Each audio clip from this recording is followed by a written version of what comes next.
अस्सलामुअलैकुम, आप देख रही हैं डॉन न्यूज। मैं हूं शुमाइला अरशद। हेडलाइंस आपने देखी।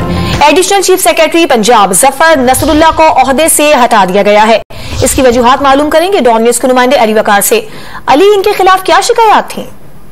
हाँ जी बिल्कुल, additional chief secretary Punjab Zafar Nasrullah को आज अपने ओहदे से हटाया गया और उन्हें एस्टेब्लिशमेंट डिवीजन रिपोर्ट करने का हुक्म दिया गया है। ताहम ज़राए का ये कहना है कि बहुत सारे लीगी MPs की जानिब से ये शिकायत की गई थी कि जफर नसरुल्लाह मुबैना तौर पर जो तहरीक इंसाफ के मुनहरिफ अरकान थे उनको ज़ेरे असर लाने के लिए बहुत सारे जो महकमे थे मुख्तलिफ उन पर प्रेशर डाल रहे थे। इस हवाले से उन्होंने IG पंजाब को भी कोई हिदायत दी थी जिस पर IG पंजाब ने अमल दरामद नहीं किया और इसके बाद चीफ सेक्रेटरी पंजाब से भी उन्होंने बहुत सारे ऐसी बातें की थी जिसकी वजह से जो वफाकी हुकूमत है उसको लीगी MPs की जानिब से ये शिकायत की गई कि ये अपने इख्तियारात का मुबैना तौर पर नाजायज इस्तेमाल कर रहे हैं और तजावुज कर रहे हैं, जिस पर आज उनको उनके ओहदे से हटाकर एस्टेब्लिशमेंट डिवीजन रिपोर्ट करने का कहा गया है। जी बहुत शुक्रिया आपका अली वकार।